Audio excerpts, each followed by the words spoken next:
안녕하세요. 채널 커피를 읽다 책만남 세 번째 시간입니다. 이번에 소개해드릴 책은 꾸빼씨의 행복여행입니다. 행복은 무엇인지, 꾸빼씨는 행복의 답을 찾았을지 책 속에 숨겨진 맛을 읽어보겠습니다. 자기 스스로에 대해 만족하지 못하는 꾸빼라는 이름의 정신과 의사가 있었다. 꾸빼는 부자 나라에 살면서 정신과 의사로서 일을 하고 있었습니다. 그런 꾸빼가 왜 자기 스스로에게 만족을 하지 못하고 있었을까요? 상대방의 질문에 대해 다시 질문을 던지는 식으로 대답하는 법을 알고 있었다. 꾸빼는 대화하는 법을 알고 있었습니다.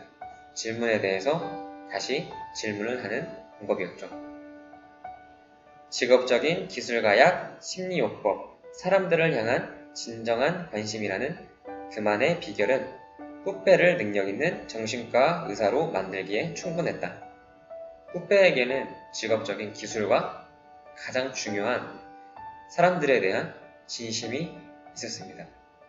그랬기에 꾸빼는 인정받기에 부족함이 없었죠. 많은 사람들이 진짜로 병을 갖고 있는 것은 아니었다. 꾸빼는 한 가지 의문을 갖기 시작해요. 그 의문이 뭐냐면 사람들은 진짜로 아프지 않은데 병원에 오는 것이었죠. 왜 사람들이 무엇 때문에 행복해지고 불행해지는가를 알고 싶다. 꾸빼가 그 의문에서 궁금증을 갖게 되죠. 왜 사람들은 불행해지고 행복해지고 할까? 그래서 꾸빼는 행복을 찾아 여행을 떠나게 됩니다. 꾸빼는 중국으로 여행을 가기로 합니다. 중국에는 뱅상이라는 꾸빼의 친구가 있었기 때문이에요. 꾸빼는 중국으로 가는 그 비행기 안에서 매우 만족을 하고 있었어요. 꾸빼는 처음으로 비즈니스석에 앉았기 때문이에요. 꾸빼는 자리가 너무 편하고 넓어서 행복을 느끼고 있었어요. 근데 그 옆에 앉은 비비행이라는 사람은 자리가 좁다고 의자가 불편하다고 불평을 하고 있었습니다. 그 사람은 항상 더 좋은 자리에서만 있었기 때문이죠. 여기서 꾸빼는 첫 번째 배움을 얻게 됩니다. 행복의 첫 번째 비밀은 자신을 다른 사람과 비교하지 않는 것이다. 꾸빼는 비즈니스석에 앉아서 샴페인을 마시다 문득 행복을 또 느끼게 돼요.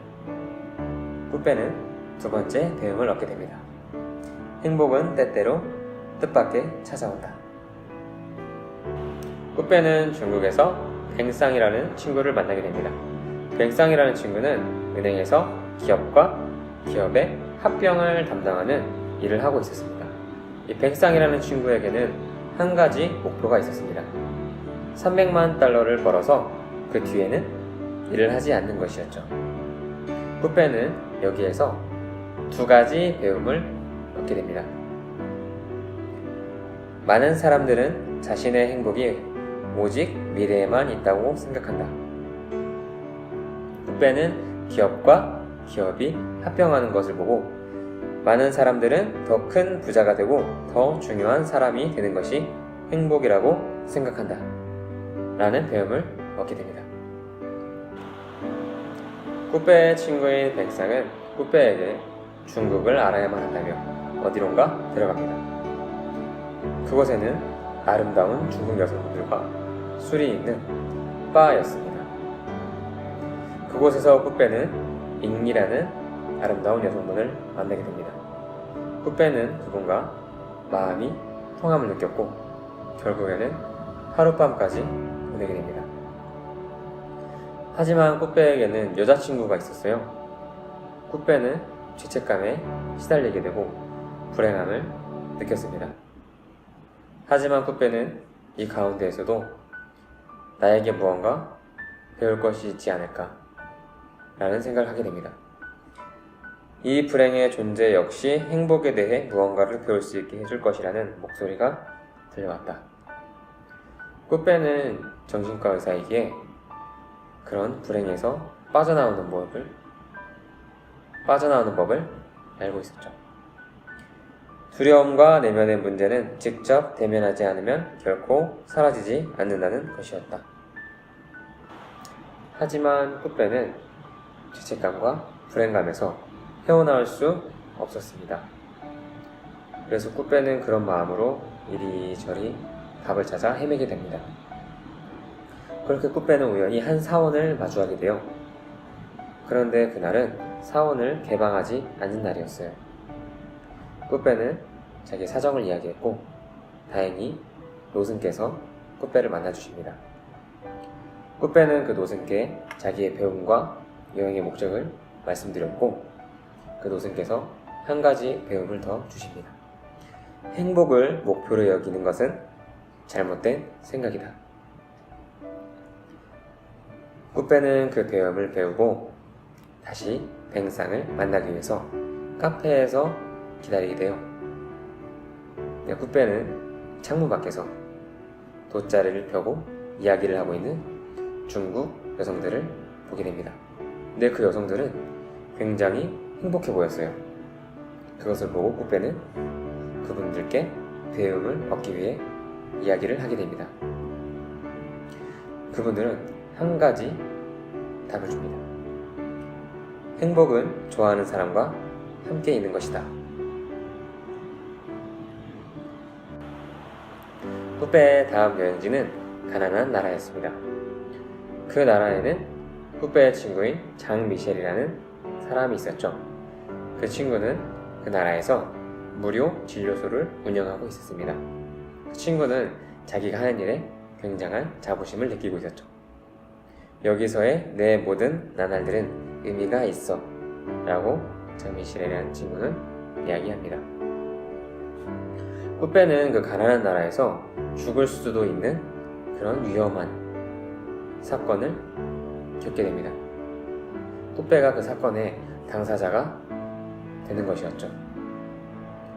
꾸빼는 거기서 다행히 살아남고 다음 여행지로 가는 비행기 안에서 꾸빼는 한 가지 배움을 더 느끼게 됩니다. 행복은 살아있음을 느끼는 것이다. 꾸빼는 다음 여행지로 가는 비행기 안에 있었습니다. 그런데 어디선가 의사를 찾는 다급한 승무원의 목소리가 들렸습니다. 꾸빼는 고민했지만 그 위급한 환자를 보기로 마음먹습니다. 그 환자의 소견서를 보고 꾸빼는 놀랐습니다. 그 환자는 뇌 수술을 받은 뇌에 큰 병이 있는 환자였습니다. 꾸빼는 그 환자의 안정을 취하기 위해 노력했고 그 환자는 안정을 찾게 됩니다. 그 환자와 꾸빼는 이야기를 하게 됩니다. 행복에 대하여 이야기를 했는데 그 생명이 얼마 남지 않은 그 사람은 자신의 가족들의 행복이 자신의 행복이라고 이야기합니다. 행복은 자기가 사랑하는 사람의 행복을 생각하는 것이다. 꾸빼에게 또 다른 배움을 얻게 해주죠. 꾸빼는 그 여행지에서 행복에 관한 연구를 하고 있는 교수를 만나게 됩니다. 그 교수님께 꾸빼는 자신의 배움 목록을 보여드리게 됩니다. 꾸빼는 여기에서도 한 가지 배움을 더 느끼게 되죠. 행복은 다른 사람의 의견을 너무 중요하게 생각하지 않는 것이다. 꾸빼는 그 교수님과 대화를 하고 밥을 먹던 중 다람쥐를 보게 됩니다. 근데 그 다람쥐가 꾸빼가 가지고 있는 오징어 튀김을 보고 어떤 생각을 할까? 과연 다람쥐는 오징어 튀김을 보고 불합리함을 느낄까? 아니면 만약에 꾸빼가 다람쥐에게 준 오징어 튀김을 가지고서 행운을 느낄 것인가? 관점에 대해서 생각하게 됩니다. 행복은 전적으로 상황을 바라보는 방식에 달려있다. 꾸빼는 모든 여행을 마치고 다시 노승을 만나러 사원을 찾게 됩니다. 그 노승께 꾸빼는 자신의 모든 배움 목록을 보여드립니다. 그 노승께서는 꾸빼의 배움 목록을 하나하나 음미하면서 천천히 읽으십니다. 꾸빼는 여기에서 한 가지 배움을 더 얻게 됩니다. 다른 사람에게 깊은 관심을 기울여라. 모든 배움 목록을 읽은 그 노승께서는 꾸빼에게 여기에 행복에 대한 모든 것이 담겨져 있다 라고 말씀해 주십니다. 여기에 노승께서는 한 가지 배움을 더 더해 주시죠. 행복에 대한 욕망이나 추구마저 잊어버리고 지금 이 순간과 하나가 되어 존재할 때 저절로 얻어지는 근원적인 행복감. 노승께서는 이 근원적인 행복감을 강조하십니다. 꾸빼는 여행을 마치고 그 행복을 자신이 배운 행복들을 나누는 삶을 살게 됩니다.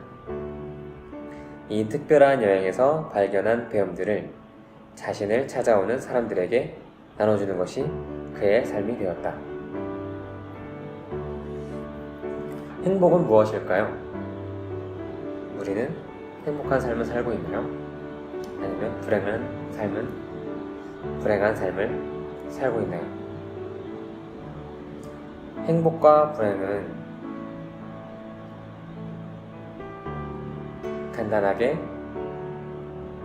무엇이 무엇이다라고 이야기할 수는 없겠지만 행복은 나누고 싶은 마음이 드는 것이지 않을까 라고 생각합니다. 그러니 우리 함께 독서합시다.